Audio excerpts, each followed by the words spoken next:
Hello everybody and welcome to our talk. Thanks for joining us today. My name is Rachel Maunder. I'm based at the University of Northampton and I'm also presenting alongside with my colleague Professor Claire Monks from the University of Greenwich. And we're talking about the new relationships education curriculum in primary schools and particularly the how you might go about teaching the section on caring friendships. So let's think first of all about why friendships matter to children. We know at the moment there's a lot of attention on well-being and how we can support children's relationships, having been at home remote learning for a while and maybe cut off from their friends. And we know that friendships are a really important part of children and young people's development. They're important for well-being and mental health. They're important for helping them to learn effectively and feel engaged in school. They also help children with resilience. The more stronger friendships children have, the more positive friendships they have, enables them to cope better with challenges that life might throw at them, and also builds their resilience so that they tend to sort of bounce back better when they encounter difficulties. Similarly, we know that having friendships in education settings helps people feel more connected to those settings. So children who have friendships at school, they'll feel happier about going to school and they'll feel a lot more part of the school community. Having said that, we shouldn't be thinking about friendships at any cost. And we know that friendships can vary quite a lot in terms of their quality, the characteristics of those friendships, and to what extent they're actually healthy and help children to enjoy those relationships and feel secure. Research that I've conducted, myself and Claire have conducted, shows that the quality of friendships is actually more important than quantity in a lot of occasions. And if children are in a friendship that is of poor quality, it can actually have a negative impact on them. So if they're in a friendship where perhaps there's a lot of conflict or there is insecurity or lack of trust, then it can actually be detrimental to the child. This is all within the context of the new relationships education that you might be aware of, I'm sure, from the Department of Education. And this is the statutory relationships and health education for schools that became statutory from September 2020. Of course, with the coronavirus and the pandemic and so on, there was some communication to schools that indicated that there was a sort of, I guess, a soft launch of this. So whereas the government are hoping that schools are going to be on board with this year, they're recognising that the pandemic may sort of delay things, and they want all schools to be on track with it by September 21. So now that schools are returning to full capacity, there's going to be a priority for schools to think about how they're going to ensure that they are addressing all of the components of the new relationships education curriculum. It is something that's compulsory in all schools, but it is down to schools to decide how they're going to go about delivering the content. The whole point of the relationships education is to equip young people with what they need to be able to make informed decisions about themselves and their well-being and their relationships.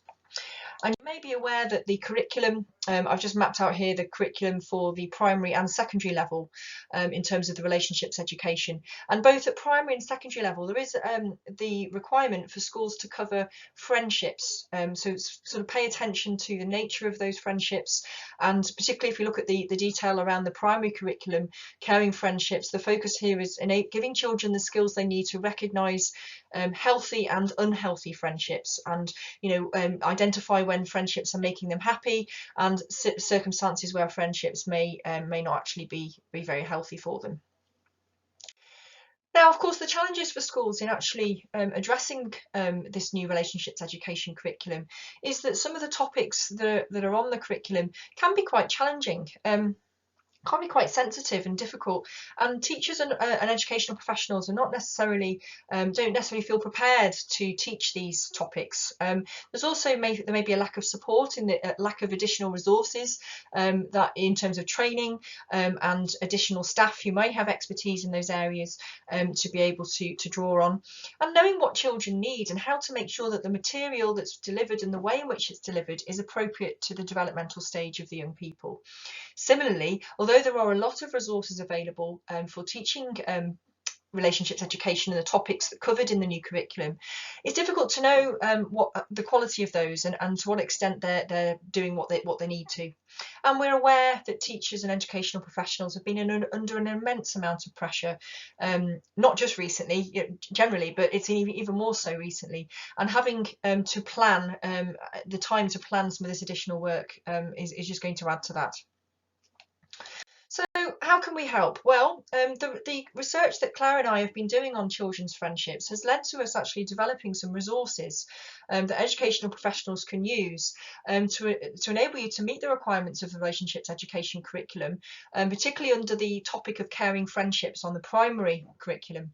Our resources are aimed at primarily at Key Stage 2 between children between 7 and 11 years of age, but there is some potential for flexibility, and we're very open to hear from people who've used these resources to know whether you felt that they could, they're age appropriate, whether you think they could be applied to other year groups.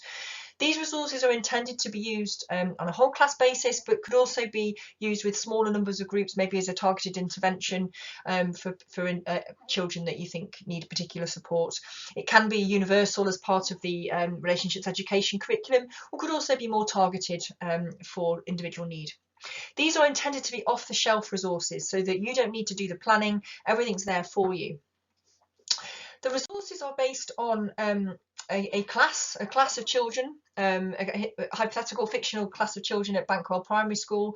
They are illustrated stories featuring different friendship scenarios that are designed to be sort of featuring characters and storylines that the children can relate to. And the idea is that using this narrative structure enables children and young people to engage with the topics without having to share any personal experiences if they don't want to. So these are based on stories, and then there are activities and lesson plans where the class in a facilitated manner can explore the issues raised in those stories. So the resources are designed to be interactive and engaging, and they are research based on our findings from our research. So these materials are freely available.